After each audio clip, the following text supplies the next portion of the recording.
हैदराबाद और सिकंदराबाद के कई इलाकों में गुज़िश्ता शाम से ही धुआंधार बारिश हो रही। दोपहर के बाद से ही मौसम आबर आलूद हो गया था और शाम होते ही गरज चमक के साथ जबरदस्त बारिश शुरू हो गई थी। बारिश की वजह से नशेबी इलाकों में पानी दाखिल हो गया। टोली चौकी और दीगर मकामात की सड़कों पर पानी जमा हो गया था। सड़कें झील का मंजर पेश कर रही थी। कई मुकामात पर ट्रैफिक जैम हो गया था। बाज इलाकों में बरक़ी सरबराही में खलल पड़ा। बाज मुकामात पर मोटरसाइकिलों के पानी में बह जाने की भी इतलात मिली। अजला से भी बारिश की इतलात मौसूल हुई हैं। इस दौरान महकमे मौसमियात हैदराबाद ने आइंदा 3 दिनों तक मूसलाधार बारिश की पेश क़यासी की है।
न्यू सन सिटी डेवलपर्स की एक और पेशकश, जहांगीर पीर दरगाह के दामन में आबादी के बीचों बीच तमाम सहूलतों से आरास्ता।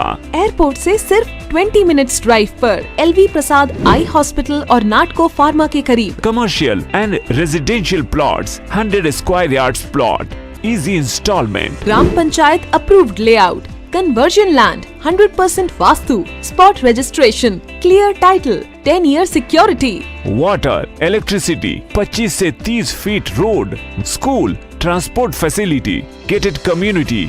घर बनता है इरादों से और आपके इरादों को पूरा करे न्यू सन सिटी डेवलपर्स। तो जल्दी आइए और अपना प्लॉट बुक कराइए। New sun city developers, opposite choice function hall, Chandrayangutta, Bandlaguda road, Hyderabad. Contact 98481 187780, 63037 10882। अगर आपने हमारे चैनल को अभी तक सब्सक्राइब नहीं किया है तो यहाँ पर रेड कलर का सब्सक्राइब बटन दिख रहा है, उसे क्लिक करें और हमारे चैनल को सब्सक्राइब कीजिए और साथ ही साथ बेल आइकन को भी क्लिक कीजिए, जिससे आपको ताज़ा अपडेट मिलती रहे।